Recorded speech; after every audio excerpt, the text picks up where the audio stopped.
pessoal, aí tá falando, tudo certo? Como é que estão? Todo mundo conseguiu mandar as atividades no e-mail, estão conseguindo ter acesso ao Unimed tudo certo? Qualquer dúvida que vocês tiverem tempo, a gente pode entrar em contato.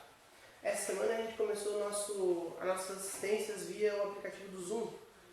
Gostei que bastante gente participou, teve bastante gente que foi lá tirar suas dúvidas, a gente conseguiu conversar um pouquinho, matar um pouquinho da saudade, que cada dia que passa mais aumenta, espero poder estar perto de vocês o mais rápido possível.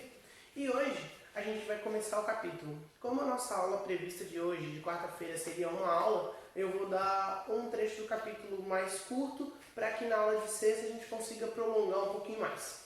Beleza? O nosso capítulo 3 ele vai falar um pouco de geometria. Ele vai falar de círculo, vai falar de retas paralelas cortadas por transversais, ângulos, e a nossa aula começa por aqui hoje. A gente vai falar de circunferência. Primeiro, o que é uma circunferência, o que é um círculo, o que vocês já conhecem de circunferência, uma pequena revisão de coisas que vocês já viram em circunferência.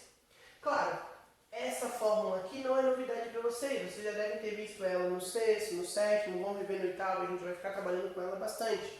Essa fórmula é a fórmula do comprimento da circunferência. O comprimento da circunferência nada mais é que se eu passasse uma trena em volta dessa minha circunferência, daria esse comprimento. Sim, esse cara é o nosso conhecido π, número irracional que a gente acabou de estudar nos capítulos anteriores.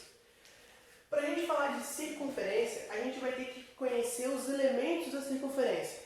O que é as relações de retas com essa circunferência e quais são os elementos dela. O primeiro elemento muito conhecido é o que a gente chama de raio. O raio da circunferência nada mais é do que qualquer reta que parte do centro até a sua borda. Se a gente pensar, essa palavra a gente usa também em bicicleta. Quando vocês pegam a roda da bicicleta, tem o raio da bicicleta, não tem? Esse raio nada mais é do que um arame que vai do cubo, que é o centro da bicicleta, até o pneu. Então, qualquer reta que eu formar aqui, eu vou ter um raio. E essa medida vai ser sempre a mesma. Então, eu vou chamar ela de R, que nada mais é do que essa medida R que a gente acabou de trabalhar. Tudo bem? Esse raio vai ser muito importante em todas as relações de circunferência que a gente vai ter. Mas ele não é a única reta importante nessa relação. A segunda reta muito importante é o que a gente chama de corda. Corda nada mais é do que uma reta que parte de dois pontos da minha circunferência, dois pontos quaisquer. Então eu posso ter essa corda, eu posso ter outra, infinitas cordas aqui trabalhando. Qualquer ponto, dois pontos da minha circunferência que eu traço uma reta, eu vou ter uma corda. Não importa se ela está de um lado ou de outro, eu vou ter uma corda. Tudo bem? Conhecendo essa corda, a gente vai ter uma muito específica, que vai ser a corda que passa pelo centro. Esse cara é o centro, é o meio da circunferência. Essa corda que passa pelo centro, a gente pode afirmar duas coisas. Primeiro, ela tem do centro para a borda o que a gente chama de dois raios. Não, eu não vou fazer a piada do que é pior que cair um raio na sua cabeça. Não? Vou fazer. O que é pior que cair um raio na tua cabeça? Cair dois raios. E cair dois raios é cair um diâmetro. Um diâmetro da circunferência nada mais é do que uma corda que passa pelo centro. E a gente vai ter a relação de que o diâmetro é duas vezes o nosso raio. Por quê? A gente não disse que essa relação aqui era o raio? E desse ponto eu não tenho raio e raio? Então são dois raios, a gente chama de diâmetro, que é essa relação de dois raios. Tudo bem? Até aqui tudo bem? A piada foi ruim? Foi? Estamos acostumados com isso. Além disso, a gente vai ter relações de retas com essa circunferência. As retas em relação a essa circunferência, elas vão poder ser de três tipos. Quando uma reta passar pela circunferência em um ponto só, em 2 pontos ou em nenhum ponto. Para cada uma dessas retas eu vou ter um determinado nome. Vamos pensar. Uma reta que está aqui fora. Ela não passa pela circunferência. Ela tem algum ponto em comum com ela? Não. Essa reta, a gente vai dizer que ela é uma reta externa. Porque ela não tem ponto nenhum em comum com a nossa circunferência. Começamos com a que não tem nenhum ponto. Vamos pensar na que tem um ponto. Para ela ter somente um ponto, ela vai vir de algum determinado local, vai passar pela circunferência em um ponto só e vai embora. Então, ela vai ser mais ou menos assim. Meu desenho vai me ajudar como sempre. Aqui, ó. Um ponto. Essa reta, ela vai ser chamada de reta tangente. Ela é uma reta tangente, que é uma reta que só tem um ponto em comum. A externa, nenhum ponto. A tangente, um ponto. A nossa última opção é a reta secante. A reta secante, se ela não tem nenhum e ela não tem um, ela tem que ter mais de um. Ela tendo mais que um, ela só vai poder ter 2. Tendo 2 pontos, nada mais é do que o prolongamento de qualquer corda. Então ela vai poder ser assim. Uma reta passou por 2 pontos da minha circunferência. Esse e esse. É chamado de reta secante. Tudo bem? Alguma dúvida? São relações de circunferência que a gente vai usar bastante. Raio, diâmetro, corda. Reta tangente, secante e externa. Tudo bem? Espero que não tenha ficado nenhuma dúvida. É só a parte de teoria. Disso a gente tira o quê? Primeiro que o diâmetro é 2 vezes o raio e depois que o comprimento é 2πr. A gente vai falar um pouquinho mais sobre ele quando a gente for trabalhar a fundo essa parte de circunferência. Tem uma outra relação com circunferência depois, que é a parte de círculo, que é a parte interna da circunferência. Vai ter uma outra forma para calcular uma outra coisa. Tudo bem? Até aqui a gente para. Vou apagar e a gente vai seguir um trechinho só.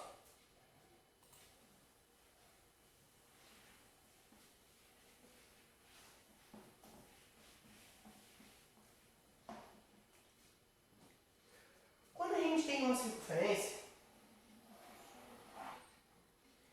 essa circunferência ela tem sempre um centro, obviamente, e desse centro eu vou poder ter segmentos, que sim, são os nossos raios. Esse é raio e esse é raio. Quando a gente formou esses raios, ele teve 2 pontos de encontro, A e B.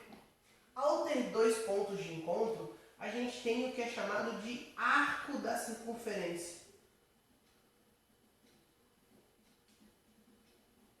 O arco da circunferência foi um arco formado por um determinado segmento de reta, um determinado ângulo. A gente vai ter um ângulo aqui para trabalhar daqui a pouco e vamos ter algumas relações entre eles. Então, esse arco da circunferência é uma medida. Então, a gente vai ter que esse arco da circunferência eu vou chamar como o arco AB. Tudo bem? Esse arco ele vai ser um arco determinado através de um ângulo. E em cima desses ângulos a gente vai ter uma outra pequena revisão. Para daí entrar numa teoriazinha delas. Tá bom? Não vou apagar. Vou usar aqui. Quando a gente fala de ângulo, a gente tem alguns ângulos específicos. São eles: o ângulo agudo, onde esse ângulo agudo ele é um ângulo que é maior que 0 e menor que 90 graus. Quer dizer, ele não é nulo, que o 0 é nulo, e ele também não é de 90, que tem um nome específico. O ângulo de 90, ele é chamado de ângulo reto. Esse ângulo tem 90 graus. Quer dizer, o ângulo reto, onde a gente vê várias relações em cima dele. 90 graus. aquele que é maior que o 90, que ele é chamado de ângulo obtuso. Ele é maior que 90, mas ele também não é menor que um outro ângulo, que é o ângulo raso. O ângulo raso é o ângulo de meia volta, certo? Quando eu preciso dar meia volta, eu vou fazer uma volta de 180 graus. É chamado de ângulo raso. Como a gente ficou falando no obtuso, eu disse que ele é maior que 90 e menor que 180. Então, 90 graus menor que o ângulo, menor que 180. Ficou apertadinho. Tudo bem? Com essas relações de ângulo, que é só uma revisão, coisa que você já viu há bastante tempo, a gente vai dar uma teoria de ângulo, que é a teoria de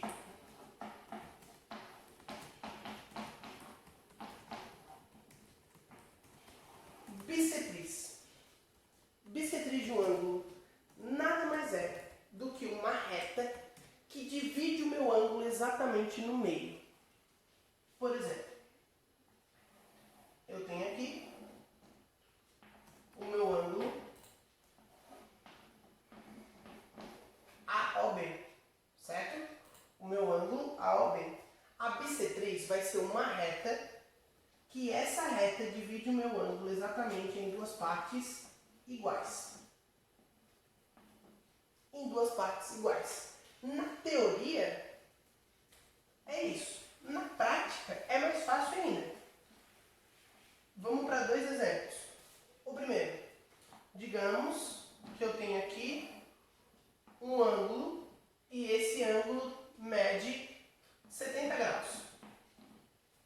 Certo? E eu traço a bissetriz dele. Ao traçar a bissetriz, eu dividi esse ângulo de 70 em dois novos ângulos iguais. E esses novos ângulos medem quanto? 35 e 35. Tudo bem? Claro. Não é sempre que vai ficar bonitinho assim, né? Vai acontecer, por exemplo,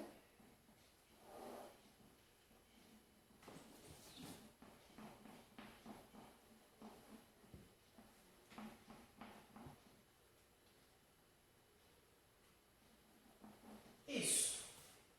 Eu digo para vocês o quê? Essa reta do meio é bissetriz do ângulo grande. Eu quero que vocês determinem o valor de x. Como que eu faço isso? Eu não disse que a reta é bissetriz? Se a reta é bissetriz, significa que dividiu o ângulo em duas partes iguais. Se dividiu em duas partes iguais, esse ângulo e esse ângulo tem que ser iguais. Então, vamos fazer uma igualdade entre eles. 4x mais 10 igual a 2x mais 20. Daqui eu não consigo descobrir o valor de x usando a teoria de bissetriz. Usando a equação, eu vou ter que 4x menos 2x é igual a 20 menos 10. 4x menos 2x, 2x. 20 menos 10, 10. X igual a 5. Essa é a teoria de bissetriz que a gente viu. Essa teoria de bissetriz vai ser muito parecida com o conteúdo que a gente vai ver daqui a pouco na próxima aula. Tudo bem? Vocês olhem lá no plano de ensino que já tem exercícios dessa parte. Já está lá no plano de ensino especificado quais são os exercícios dessa parte. E a gente vai acabando a nossa aula por aqui. Agradeço pela participação de vocês, mandando no reforço, mandando as atividades no e-mail. E espero que vocês não tenham ficado com dúvida. Um grande beijo e tchau!